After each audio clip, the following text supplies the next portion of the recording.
स्वामी जी महाराज ने जब हुजूर का काम संभाला तो एक भी सत्संगी ऐसा नहीं था कि उनके पास उनको जानता हो। स्वामी जी महाराज के जीवन की घटना, जब उन्होंने हुजूर से हुक्म पाया तो वो अपनी पत्नी माता सुशीला जी से कहने लगे कि महाराज जी कहते हैं कि मुझे उनका काम करना है। माता सुशीला की इस बात को सुनकर के हंसी, कहने लगी तुम्हें कौन जानता है? कोई नहीं जानता कि तुम महाराज जी का काम करने के लिए चुने गए हो। कौन आएगा सत्संग में, कौन आएगा नाम लेने? स्वामी जी कहने लगे मैं ये बात नहीं जानता, मुझे ये हुक्म हुआ है, मुझे सत्संग करना है, और अगर कोई मुझे महाराज जी मुझे अपनी तरफ से कोई भेजे तो उसको नाम देना है। और शामली में जहाँ स्वामी जी का जन्म स्थान है, वहाँ उनके घर के नीचे एक बड़ा सा हॉल हुआ करता था। स्वामी जी ने वहाँ सत्संग शुरू किया। स्वामी जी सत्संग बोलते थे, सुनने वालों में सिर्फ उनकी पत्नी माता सुशीला जी हुआ करती थी। दो लोगों ने कई महीनों तक सत्संग किया। न स्वामी जी किसी को बुलाने गए, न कहने गए, और धीरे धीरे महाराज जी की दया हुई। एक एक करके लोग खुद आकर के स्वामी जी से जुड़े, नाम लिया, और आज पूरे भारतवर्ष में लाखों से ज्यादा अनुयायी, लाखों से ज्यादा गुरु प्रेमी हैं जिन्हें स्वामी जी की दया से नाम मिला है। इस भौतिक जगत में, कर्मकांड से भरे हुए संसार में एक सीधा सच्चा रास्ता मिला हुआ है कि कैसे हम उस प्रभु से जुड़ सकते हैं। बुजुर्ग कहा करते थे, वो जीव बड़भागी होते हैं जिन्हें इस संसार में, इस मोह माया के देश में जहां किसी को सुध नहीं है, वहां किसी संत सत्संग से प्रभु प्राप्ति का रास्ता मिल जाता है। हम सब उन्हीं बड़भागी जीवों में हैं जिन्हें किसी न किसी रूप में गुरु की दया से नाम मिला है। गुरु जी ने कृपा करी, हाथ पकड़ कर लगाया, और उनकी दया से हम उनकी दया के रास्ते पर लग गए। जब मुझे नाम मिला तो मेरी उम्र 6 वर्ष की थी। राजस्थान में स्वामी जी नाम दे रहे थे। एक पंडाल लगा था, उसके बीच में सत्संगी बैठे हुए थे। मैं किनारे छोटा सा, 6 वर्ष की मेरी उम्र थी। मैंने नाम गलती से सुन लिया तो एक सेवादार मुझे पकड़कर ले गए। स्वामी जी के सामने कहने लगे, बच्चा पीछे खड़ा नाम सुन रहा था। स्वामी जी मुस्कुराए, कहने लगे अच्छा देखते हैं। कुछ महीने बाद फरवरी का भंडारा हुआ संडीला में। जब स्वामी जी ने नाम का समय आया, नाम देने की बारी आई, तो मेरी माता जी से कहा कि इसे भी दिखा दो नाम पर। अब 6 वर्ष की उम्र रही होगी, आप सोच सकते हैं कोई 6 वर्ष का बच्चा कैसे अपनी सुध बुद्ध से समझ सकता है कि परमात्मा क्या है, भक्ति क्या है, रास्ता क्या है। ये सारे संसार की हालत है। हम चाहे कितने भी ज्ञानी बन जाएं, मोह माया का नशा, संसार की आसक्ति, दुनिया के भोग हमें उस प्रभु की तरफ जुड़ने नहीं देते। ऐसे में कोई संत सद्गुरु संसार में आकर दया करता है, और जब वो दया करता है तो जो कहा करते थे 2 तरह की कृपाएं होती है। पहली कृपा संत की होती है कि जिस दिन से हमने नाम लिया उस दिन से संसार के सारे कर्म जगत का लेखा जोखा हमारा सिर्फ गुरु के हाथ में हो जाता है। उसके बाद अगर हमारे जीवन में कुछ भी होगा तो वो गुरु की दया महर से वो तुरंत होगा। अगर आपने नाम लिया है तो अगर आपको सुख आ रहे हैं या फिर आपको दुख आ रहे हैं, दोनों ही उसकी छत्र छाया में है। वो सुखों से हमें संसार के शुभ कर्मों से और दुखों से संसार के कर्म जगत से छुड़ा करके इसी जीवन में भक्ति के रास्ते पर लगाने के लिए, संसार में चलाने के लिए आया है। जितना भी जीवन हमें मिला है, उस जीवन में हम ये काम कर सके, दुनिया के सारे काम करने के साथ साथ जीवन में उस प्रभु की याद बनी रहे, कुछ ऐसा साधन बना रहे जिससे हम उससे जुड़ जाए और इसके लिए संसार के सारे काम आसान हो जाए। ये उसकी सबसे बड़ी कृपा होती है। तो जब बहुत सारे भाई बहन गुरु जी के चरणों में जाते हैं, बुजुर्ग कहा करते थे पहली चीज उन्हें निर्भय हो जाना चाहिए। आपको अगर संसार की किसी भी चीज का भय है तो वो भय आपके विश्वास के रास्ते में बड़ा भारी बाधक है।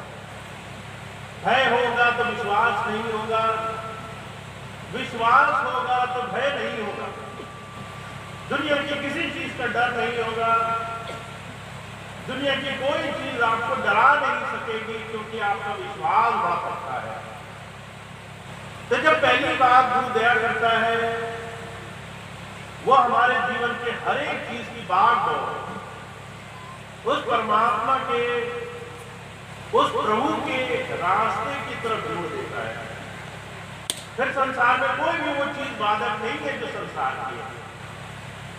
इसलिए गुरुवाणी में बड़े साफ लफ्जों में कहा गया है, जिसके सिर ऊपर तू स्वामी सो दुख कैसा पावे। जिसके ऊपर गुरु की दया मेहर है उसे दुख नहीं होगा, वो संसार में कष्ट नहीं भोगेगा, उसे संसार में किसी चीज का भय नहीं होना, उसे दुनिया की किसी चीज से डरना नहीं है, क्योंकि उसके ऊपर समर्थ का हाथ है।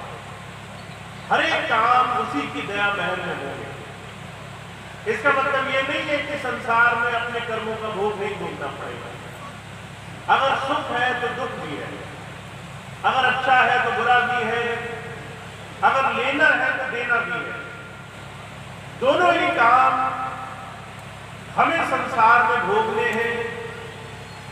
पर जो कहा करते थे, इन दोनों में ही उसकी दया मेहर काम करती है। दूसरी बात स्वामी जी महाराज कहा करते हैं, जब गुरु कृपा मिल जाए और संसार की हर एक चीज में वो तुम्हारी संभाल कर रहा है, उसके बाद तुम्हारा सबसे बड़ा कर्तव्य क्या है कि तुम अपने इस जीवन की ज्यादा से ज्यादा कीमत को प्राप्त कर लो। मनुष्य जीवन की कीमत सिर्फ संसार में नहीं है। दुनिया के भोग, दुनिया की वस्तुएं, दुनिया की बड़ी से बड़ी उपलब्धियां, इस सब का अंत संसार में उस क्षण पहले ही हो जाता है जब हमें संसार छोड़ना पड़ता है। हुजूर कहा करते थे, आपने जो कुछ भी कमाया होगा वो आपसे यही ले लिया जाएगा, और जब आपको धर्मराज के दरबार में जाना होगा उस वक्त आपके सारे शुभ कर्म छीन लिए जाएंगे। अगर उस वक्त नाम नहीं कमाया है, जीते जी गुरु के वचनों के अनुरूप जीवन में उस प्रभु नाम का धन नहीं संचित किया है, तो उस दिन खाली हाथ रहना पड़ेगा। उस दिन संसार के हर एक अच्छे और बुरे कर्म वो दोनों एक किनारे हो जाते हैं, सिर्फ गुरु नाम काम आता है। तो इसलिए स्वामी जी कह रहे हैं, गुरु कृपा है, सारे काम बन रहे हैं, पर अभी एक काम करना बाकी है।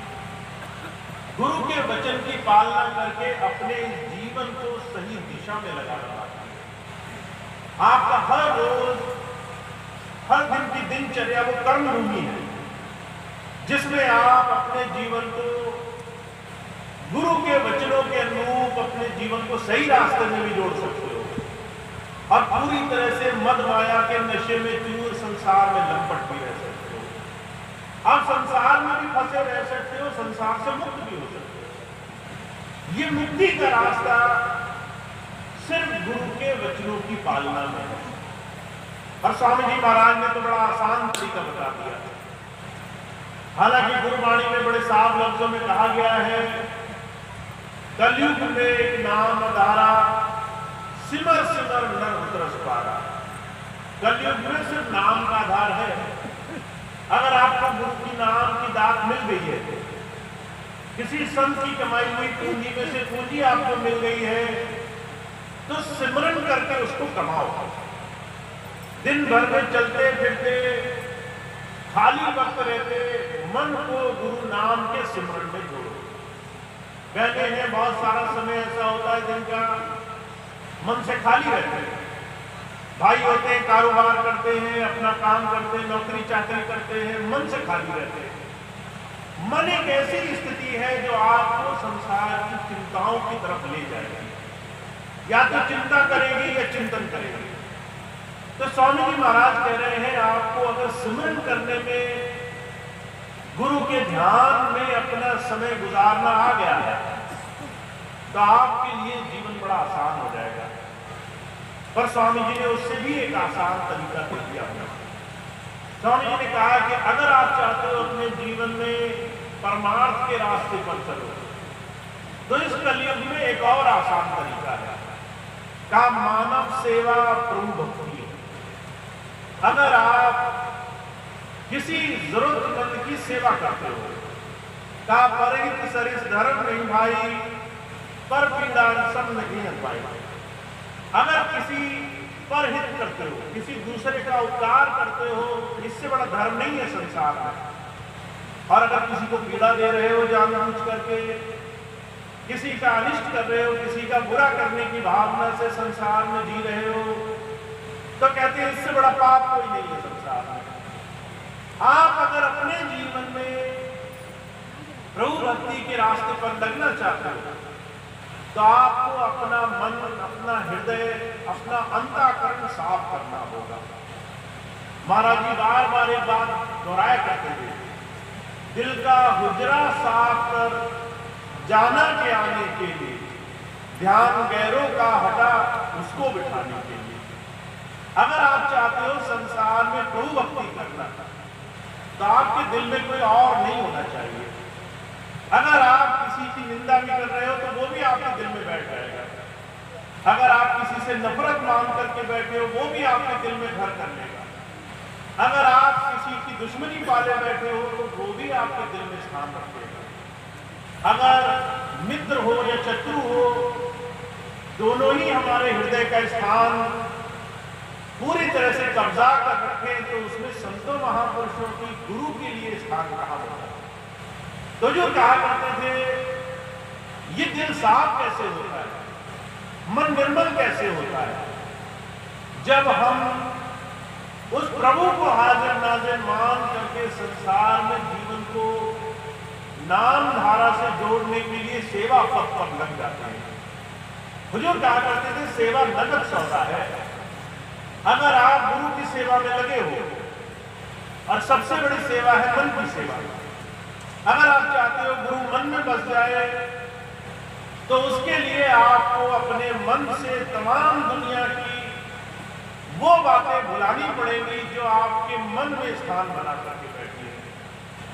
हम सब जितने भी गुरु प्रेम से जुड़े हुए हैं, उनके लिए बड़ा संघर्ष, बड़ा चुनौती का ये काम है।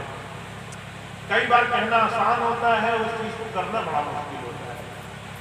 मुझे एक भाई मिले, मैंने उनसे कहा कि आपको बहुत अच्छा मौका मिला है, अगर आप थोड़ा सेवा में लगो तो काम अच्छा हो जाएगा। तो बड़ा गर्व से कहने लगे, भैया जी कोई भी सेवा बताओ, मैं पूरी तरह से राजी हूँ। मैंने उन्हें कहा, अकेले सेवा नहीं होगी, किसी एक दूसरे सत्संगी भाई के साथ लग करके सेवा करो। तो जब मैंने इशारा किया कि सेवादार भाई के साथ सेवा करनी है, तो जहां इतने भाव में आए थे, कहने लगे इस भाई के साथ सेवा नहीं कर सकता। मैंने कहा ऐसे का कारण है? कहने लगे बड़ा निंदक है, मेरी बड़ी बुराई करता है, बड़ा मेरा विरोधी है, मेरे लिए बुरी बुरी बातें सोचता है, बड़ा अपमान करता है मेरा। मैंने कहा आखिरी कौन सी बात याद है आपको?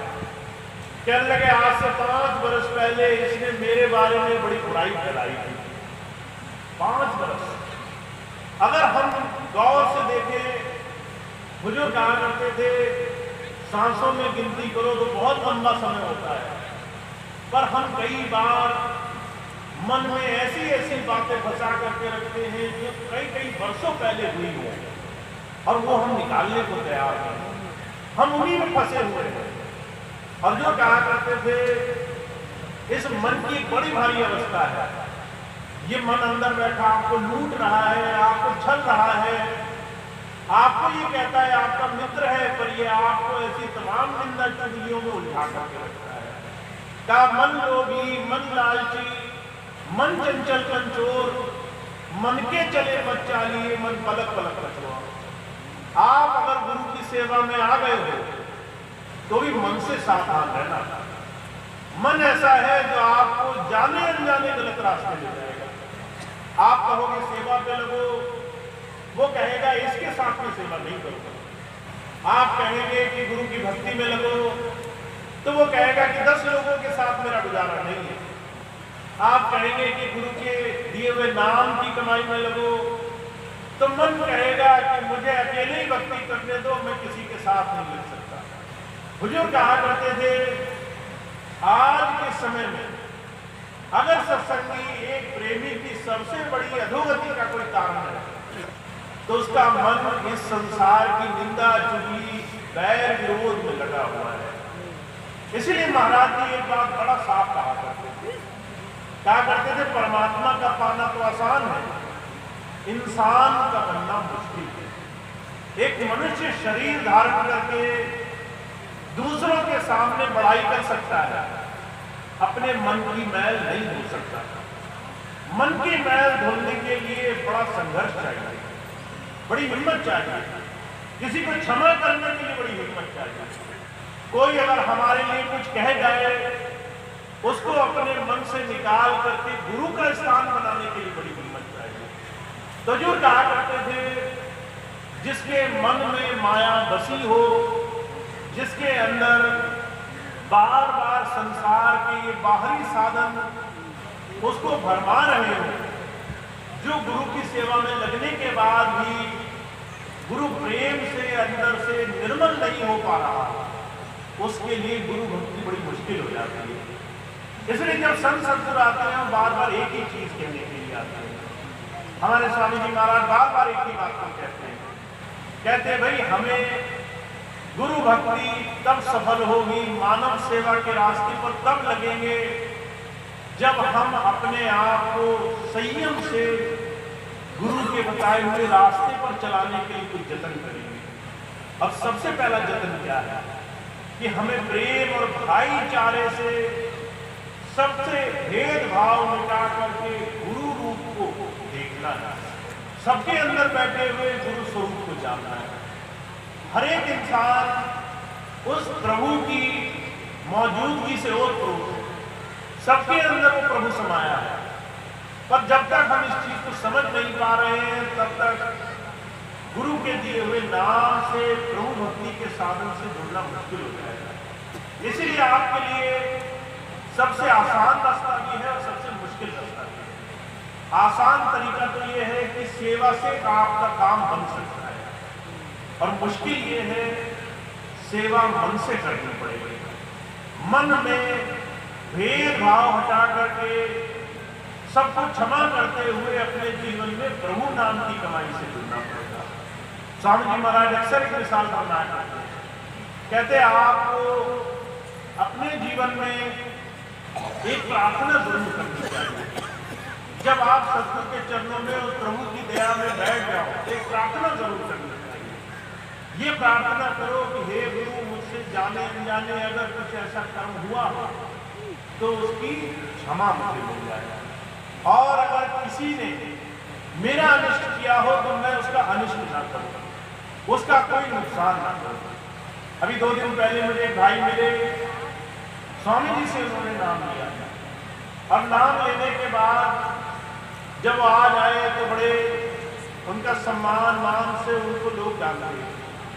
जब मैंने उनके बारे में पूछताछ करी तो पता चला कि एक समय में उन्होंने बड़े जो है बुरे बुरे काम कर रखे थे, लोग डरते थे उनके नाम से, कई मुकदमे दर्ज थे उनके नाम पर।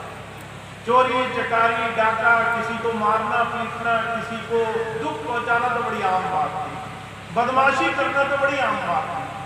किसी को कष्ट पहुंचाना हो तो उनको क्षण भर देर नहीं लगती थी, और उनके घर वाले प्रार्थना किया करते थे कोई रास्ता मिल जाए इसमें सुधार आ जाए, इसकी बदमाशी छूट जाए, इसके मुकदमे दूर हो जाए, इसके अंदर ये जो ऐब है कि लोगों से बुराई लेता फिरता है वो दूर हो जाए। और कोई नहीं ये मानता था कि ये सत्संगी भी बन सकता है। जब सत्संग में आता था तो लोग कहते थे इसको क्यों बुलाया है, कहाँ सत्संगी और कहाँ ये एक वो जो धर्म के काम पर लगे हैं और एक वो जो दुनिया में सारे उल्टे काम करता है। पर स्वामी जी की ऐसी दया हुई, नाम भी मिला उसे, धीरे धीरे स्वभाव भी परिवर्तन हो गया। जितने गलत काम वो करता था सारे छोड़ करके ये समझ गया जीवन में सच्चा और सुच्चा होने में, भला होने में ही सबकी भलाई है। तो जो कहा करते थे, जो संत आते हैं संसार में वो सबके लिए आते हैं, वो ये नहीं देखते कि कौन अच्छा है और कौन बुरा है, वो सबको अपने साथ लगा करके जीवन में निर्मल करने के लिए आते हैं। तो जो कहा करते थे, जिस संत के दरबार में आकर के बड़े से बड़े भोगी योगी, जिस दरबार में आकर के बड़े से बड़े विकारों में फंसे हुए भी सुधर गए, ऐसे महापुरुषों के नजदीक पहुंच करके हमें अगर कुछ पाना है तो हमें भी अपने अंदर के छोटे छोटे विकार, छोटे छोटे तमाम संसार की बातें हटानी चाहिए।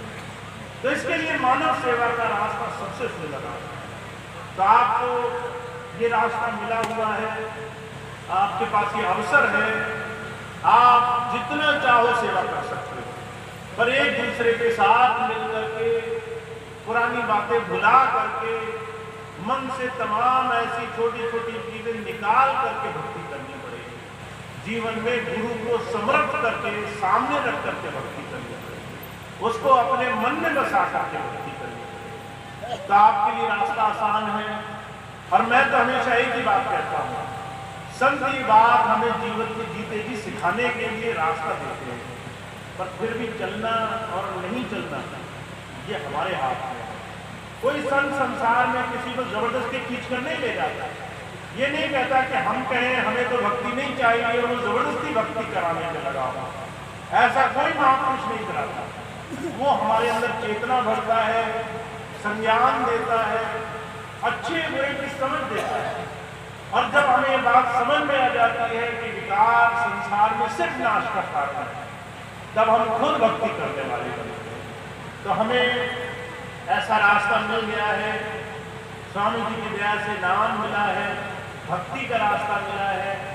इस रास्ते पर हम खूब खूब आगे बढ़े और शुरुआत करें अपने जीवन में नाम की कमाई से। इसीलिए आज आपके पास ये अवसर है। अब मैं एक आखिरी बात आपको कहना चाहता हूँ। आज से कुछ समय पहले जब मैं आपके बीच में से गया तो सिर्फ एक ही सबसे बड़ा कारण था कि जितने भी संसार में लोग संत मत के नाम पर बड़े बड़े मठ बनाते हैं, अगर वो अंतर से भूल जाए कि भक्ति सिर्फ एकाकार का रास्ता है, सिर्फ मैं हूं और मेरा गुरु, इसके अलावा संसार में हजारों लाखों की भीड़ का कारण नहीं है। और अगर आप सच्चे मायनों में अंतर परिवर्तन नहीं लाते तो गुरु में वहां ज्यादा देर नहीं देखता, फिर वहां ज्यादा समय नहीं गुजारता। जब हम उसके वचन की पालना करते हैं और उस रास्ते पर चलते हैं, तब जाकर के जीवन में सुख और आनंद प्राप्त होता है। तो आज दोबारा से अगर हम एक दूसरे के बीच में बैठे हैं तो इसका लाभ तब है जब हम अपने जीवन में इस भक्ति के साधन में अपना समय रोज रोज लगाते चलें।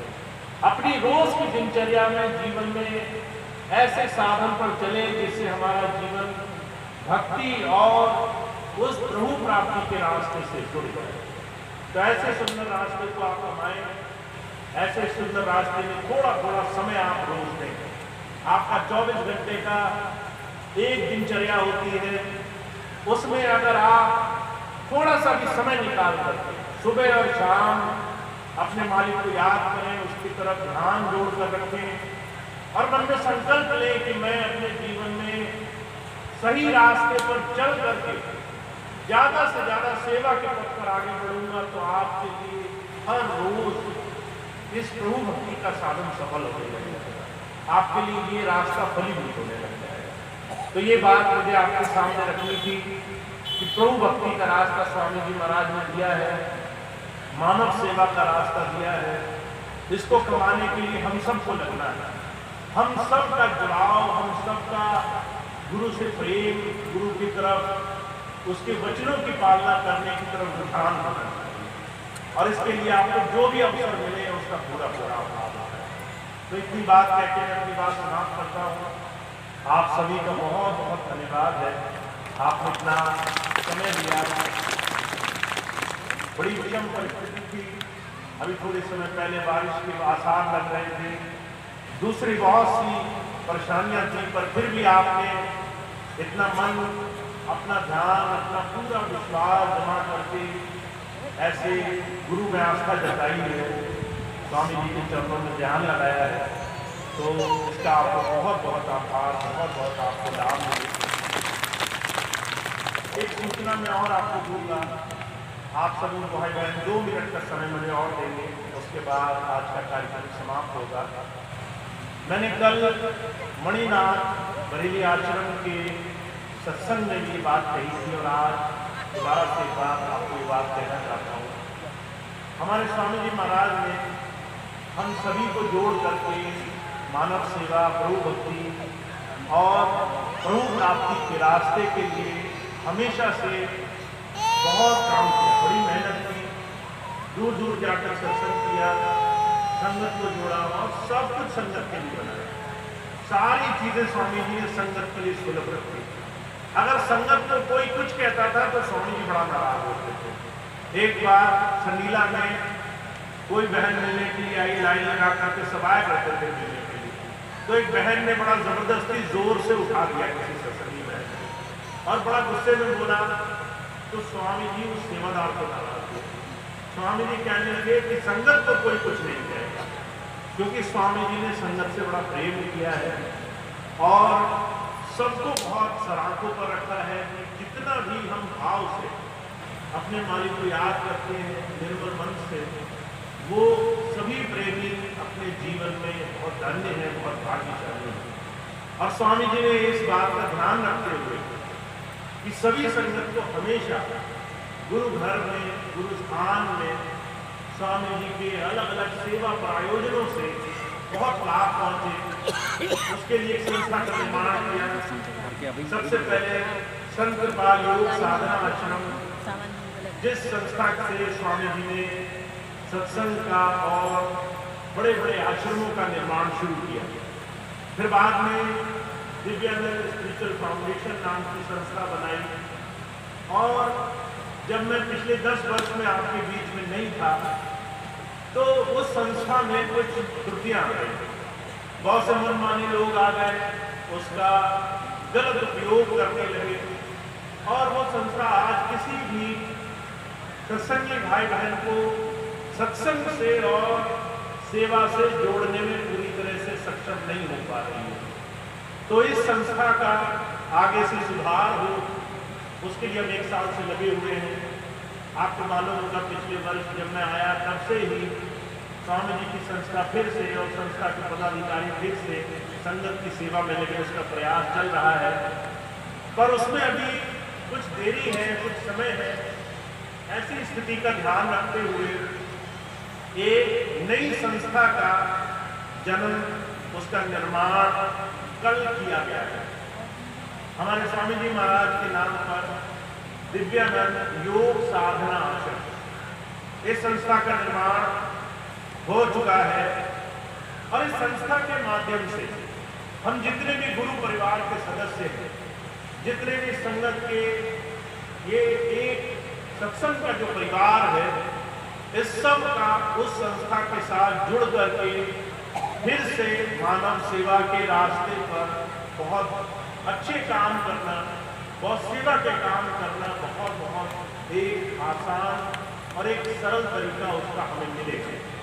तो स्वामी जी महाराज ने हमेशा से अलग अलग सेवा के अनुष्ठानों में काम किया है, चाहे वो गरीब और बीमार लोगों के लिए स्वास्थ्य रक्षा का काम हो, चाहे नशा मुक्ति का काम हो, चाहे बच्चों की पढ़ाई लिखाई का शिक्षा का काम हो, और या फिर ध्यान शिविर जो हम सभी सत्संगी भाई बहनों के लिए बहुत आवश्यक है।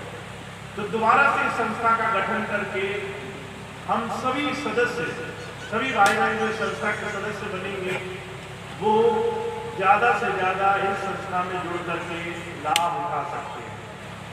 अभी थोड़ी देर पहले आपको बोला भी गया,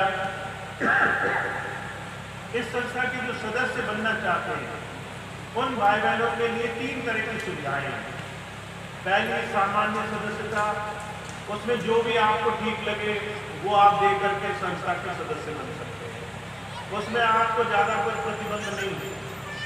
दूसरी सदस्यता समर्पित सदस्य, जैसे हम पहले से बहुत से भाई बहन समर्पित सेवादार हैं, अपनी कमाई का कुछ अंश समर्पित सेवा के रूप में देते हैं, उससे सेवा के आयोजन होते हैं, चाहे वो अनाज की सेवा से देते हो या धन की सेवा से देते हो। वो सदस्यता अब इस संस्था में जोड़ दी गई। तो जो आप पहले समर्पित सदस्य थे वो अब इसमें जुड़ जाएंगे। जो भाई बहन नए समर्पित सदस्य बनना चाहते हो वो इस संस्था में बन सकते हैं। और आजीवन सदस्य की मैं बात नहीं कहता किसी को, क्योंकि जिसको बनना होगा वो अपने आप आ जाएगा, जिसको श्रद्धा भाव होगी वो अपने आप जुड़ेगा, जिसको आजीवन गुरु चरणों में समर्पित करना होगा वो अपने आप जुड़ेगा। पर ये संस्था आपके सामने सेवा का एक बड़ा सुंदर प्रायोजन है। और अब इस संस्था में बरेली मंडल में पूरा एक संस्थापक और पूरी कार्यकारिणी का गठन हो चुका है।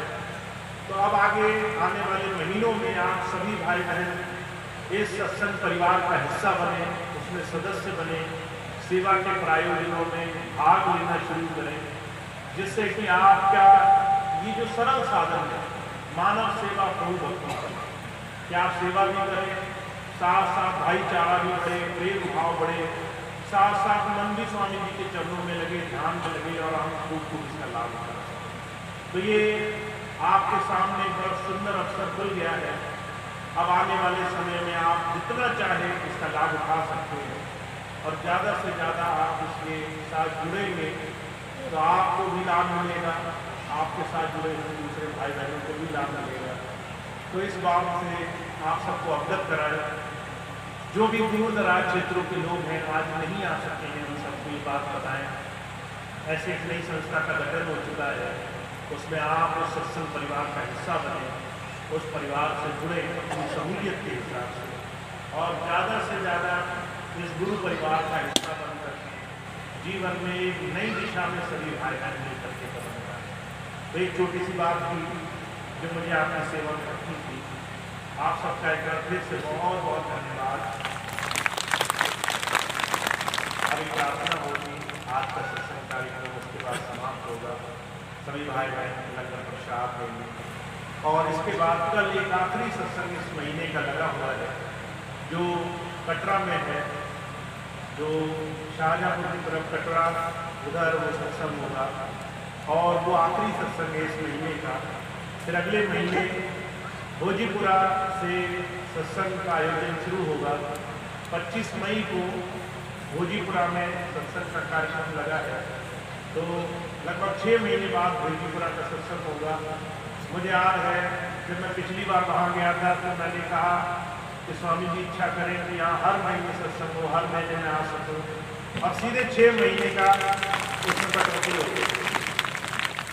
तो 6 महीने बाद दोबारा से वहाँ कार्यक्रम होगा। आप सभी भाई बहन पहुँचे वहाँ पर, ऐसी आपको प्रार्थना है। आप प्रार्थनाएं बोलेंगे, उसके बाद आपका कार्यक्रम। बोलिए परम पूज्य स्वामी जी महाराज की जय, भैया जी महाराज की जय। बहुत बहुत धन्यवाद। महाराज जी ने अपने अमृत वचनों से हम सबको अनुग्रहित किया और हम किसी भी शब्दों से तो हमारी जबान में दम नहीं है जो हम कुछ कर पाए कह पाए इनके लिए।